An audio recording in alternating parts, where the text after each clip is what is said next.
ಓಂ ಶ್ರೀಯಪ್ಪತ್ತೇ ನಿತ್ಯಾ ಗಣಿತ ಗುಣಮಾಣಿಕ್ಯ ವಿಶತ ಪ್ರಭಾ ಕಾಲೋಲ್ಲಾಸೋಪಹತ ಸಕಲಾವತ್ಯ ತಮಸೇ ಜಗಜ್ಜನ್ಮಸ್ಥೇಮ ಪ್ರಳಯ ರಚನಾ ಶ್ರೀಲವಪುಷೇ ನಮೋ ಶೇಷಾಂನಾಯ ಸ್ಮೃತಿಹೃದಯ ದೀಪ್ತಾಯ ಹರಯೇ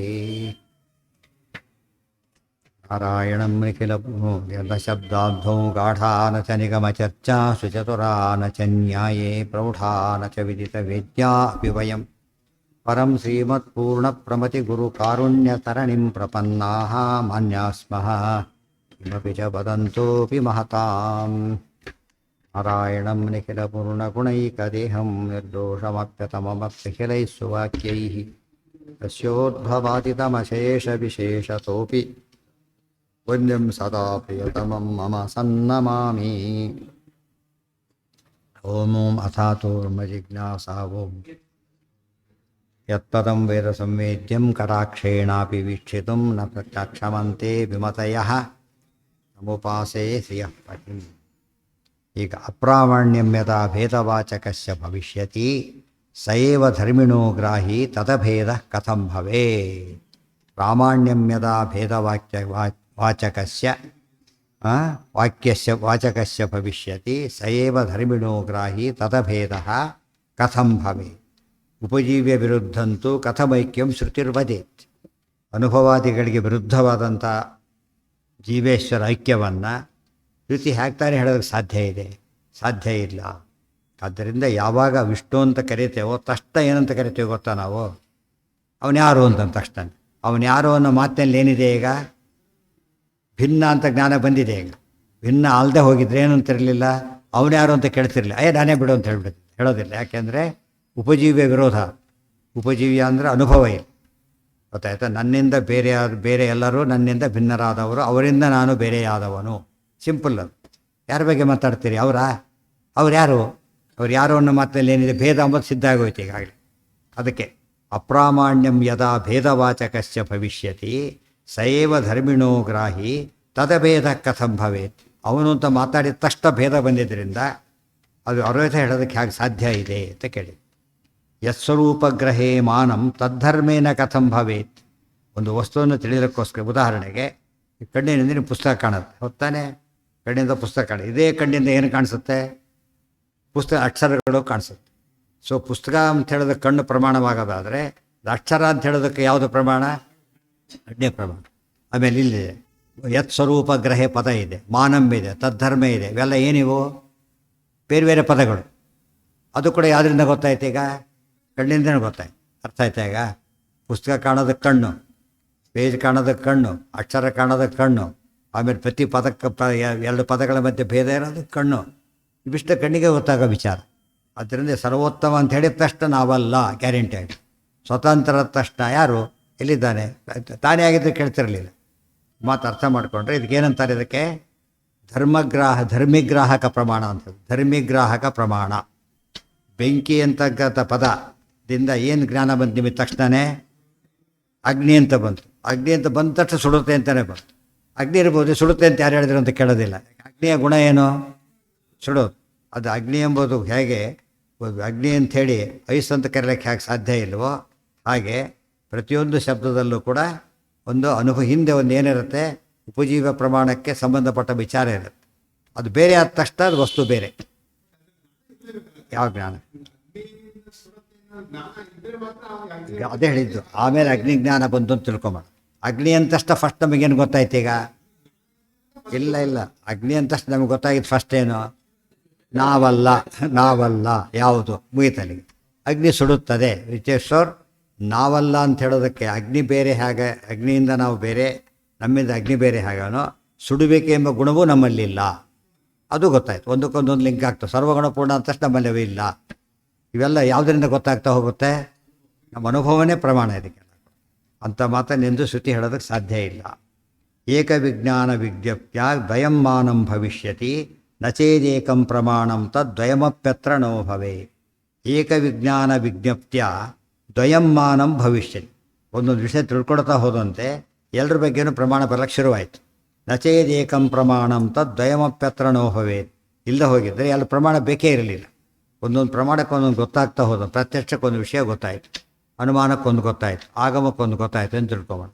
ಪ್ರತ್ಯಕ್ಷದಿಂದ ಗೊತ್ತಾದ ವಿಚಾರನ ಗೊತ್ತಾಯ್ತಾ, ಒಂದು ವಿಚಾರ ಇದೆ, ಅವೆಲ್ಲ ಏನಂತಾಯ್ತು ಈಗ ಭೌತಿಕ ಪದಾರ್ಥಗಳು ಅಂತಾಯ್ತು, ಐಂದ್ರಿಕ ಪದಾರ್ಥಗಳು ಅಂತಾಯ್ತು. ಆಗಮ ತಕ್ಷಣ ಏನು ಹೇಳಬೇಕೀಗ, ಪ್ರಮಾಣ ಆಗಬೇಕಾದ್ರೆ ಇದನ್ನೇ ಹೇಳೋದಾದರೆ ಬೇರೆ ಪ್ರಮಾಣ ಆಗಲಿಲ್ಲ, ಅದು ಪ್ರತ್ಯಕ್ಷದ ಪ್ರಭೇದ ಆಗಿಬಿಡ್ತಾಯಿತ್ತು. ಆಗಮ ಅನ್ನೋ ತಕ್ಷಣ ಏನಾಯ್ತು ಈಗ, ಅದ್ರ ವಿಷಯ ಬೇರೆ ಇದೆ ಅಂತ ಅರ್ಥ. ಪ್ರತ್ಯಕ್ಷ ವಿಷಯ ನಮ್ಮ ಅನುಭವ ನಾನು ಅಂಥೇಳಿ, ಆಗಮಜನ್ಯವಾದ ವಿಷಯ ದೇವರು ಅಂಥೇಳಿ, ಎರಡು ಬೇರೆಯಾಗಿದ್ದಕ್ಕೆ ಪ್ರಮಾಣ ಬೇರೆ ಆಯಿತು. ಗೊತ್ತಾಯ್ತಾ? ಎರಡು ದೇವ್ರ ಬಗ್ಗೆ ನಮಗೆ ಐಕ್ಯ ಅಂತ ಅನುಭವ ಬಂದುಬಿಟ್ಟಿದ್ರೆ ಏನಾಗ್ತಿತ್ತಾಗ, ಆಗಮ ಬೇಕೇ ಇರಲಿಲ್ಲ. ಆಗಮ ಇದ್ದರೆ ಸೆಕೆಂಡರಿ, ಅದು ನಮ್ಮ ಐಕ್ಯನೇ ಪ್ರಧಾನ ಆಗ್ತದೆ, ಹಾಗಾಗಲಿಲ್ಲ. ಸೊ ಪ್ರಮಾಣ ಬೇರೆ ಆದಂತೆ ಏನಾಗುತ್ತೆ ಅಲ್ಲಿಗೆ, ಆ ಪ್ರಮೇಯ ಬೇರೆ ಆಗಬೇಕು. ಬೇರೆ ಆಗಬೇಕು ಅಂದ್ರೇನು, ಭಿನ್ನ ಆಗಬೇಕು. ಗೊತ್ತಾಯ್ತಾ? ಈ ದೃಷ್ಟಿಯಲ್ಲಿ ಇವತ್ತು ಉದಾಹರಣೆಗಿದೆ. ಈಗ ಸ್ವರೂಪ, ಶಬ್ದ, ರೂಪ, ರಸ, ಸ್ಪರ್ಶ, ಗಂಧ, 5 ಶಬ್ದಗಳಿರೋದ್ರಿಂದ 5 ಏನವೆಲ್ಲ ಕೂಡವೋ ಬೇರೆ ಪದಾರ್ಥಗಳು. ಗೊತ್ತಾಯ್ತಾ? ಆಕಾಶಾದಿಗಳಿಗಿಂತ ಗುಣಗಳು, ಆಕಾಶಾದಿಗಳ ಗುಣಗಳು ಇಷ್ಟು ಕೂಡ. ಆಕಾಶದ ಗುಣ ಶಬ್ದವಾಗದೆ ಹೋಗಿದ್ದರೆ ಬೇರೆ ಭೂತ ಆಗ್ತಿರಲಿಲ್ಲ. ಗೊತ್ತಾಯ್ತಾ? ಅದೇ ಸ್ಪರ್ಶ ವಾಯುವಿನ ಗುಣ, ಅದು ಬೇರೆದರಲ್ಲಿ ಇಲ್ಲ. ಗಂಧ ಪೃಥ್ವಿಯ ಗುಣ, ಆಮೇಲೆ ತಣ್ಣಗಿರೋದು ನೀರಿನ ಗುಣ, ಬೆಚ್ಚಗಿರೋದು ಅಗ್ನಿಯ ಗುಣ. ಗುಣ ಬೇರೆ ಆಗಿದ್ದರಿಂದ ವಸ್ತು ಏನಾಯ್ತದೆ ಈಗ ಬೇರೆ ಆಯಿತು. ಸರ್ವಗುಣಪೂರ್ಣತ್ವ ಅಂತ ಯಾವ ವಸ್ತುನೂ ಕರೆಯೋದಿಲ್ಲ, ಇರೋದು ಯಾರು ದೇವರು ಮಾತ್ರ. ಇದೆಲ್ಲ ಯೋಚನೆ ಮಾಡ್ತಾ ಹೊರಟ್ರೆ ಎಷ್ಟು ಒಳ್ಳೊಳ್ಳೆ ಲಾಜಿಕ್ ಗೊತ್ತಾ ಇದು. ವಸ್ತು ಬೇರೆ ಆಗದೆ ಹೋದರೆ ತಿಳಿಸ್ಕೊಡೋ ಪ್ರಮಾಣ ಬೇರೆ ಆಗ್ತಿತ್ತು. ಪ್ರಮಾಣ ಬೇರೆ ಆಗಿದೆ ಅಂದಮೇಲೆ ವಸ್ತು ಏನಾಗಿರಬೇಕು, ವಸ್ತು ಬೇರೆ ಆಗಿರಲೇಬೇಕು ಅಂತ ಅರ್ಥ.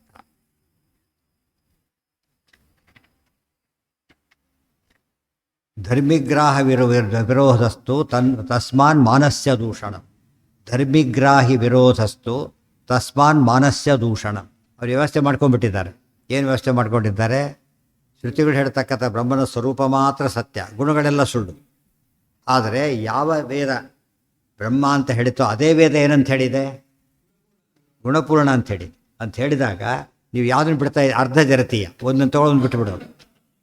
ಆರ್ಡ್ರ್ ತೋರಿಸ್ದೆ ಅಪಾಯಿಂಟ್ಮೆಂಟ್ ಆಗಿದ್ದಕ್ಕೆ, ಸಂಬಳ ಮಾತ್ರ ಬೇರೆ ಹೇಳಿದ, ಅಲ್ಲಿ ಬೇರೆ ಬರ್ತಿದ್ದಾರೆ. ಅಲ್ಲಿ ಇವರು ನಿನಗೆ ಅಪಾಯಿಂಟ್ಮೆಂಟ್ ಆಗಿ ಸತ್ಯಾತಿ ಆರ್ಡರ್ನ ಸಿದ್ಧವಾಗೋದಾದರೆ ನಿನ್ನ ಸಂಬಳನೂ ಇಷ್ಟೇ ಅಂತ ಸಿದ್ಧವಾಗುತ್ತೆ.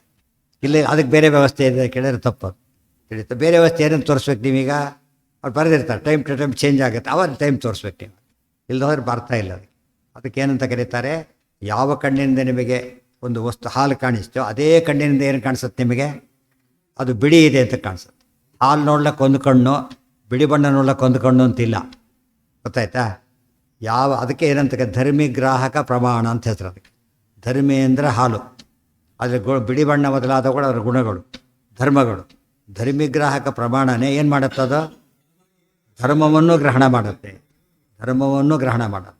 ಒಂದು ಬೆಂಕಿ ಮುಟ್ಟಿದ ತಕ್ಷಣ ಏನಾಯ್ತದೋ, ಮುಟ್ಟೋ ಸ್ಟೇಜು ಸುಡೋ ಸ್ಟೇಜ್ ಅಲ್ಲ ಅದು. ಏನು ಮಾಡುತ್ತದೋ, ಬೆಂಕಿಯಾಗೆ ಮುಟ್ಟುತ್ತೆ ಹೊರತು ಆಮೇಲೆ ಸ್ವಲ್ಪ ಹೊತ್ತಿನಲ್ಲಿ ಬೆಂಕಿ ಆಗೋದಿಲ್ಲ. ಅದು ಏನಾಗಿರುತ್ತದ ಹಾಗೇನು. ಸೊ ಬೆಂಕಿ ಅಂತಷ್ಟು ಅದ್ರ ಧರ್ಮದ ಸಮೇತ ಬೆಂಕಿ ಅರ್ಥ ಆಗುತ್ತೆ. ನೀರು ಅಂತಷ್ಟು ಧರ್ಮದ ಸಮೇತ ನೀರು ಅರ್ಥ ಆಗುತ್ತೆ.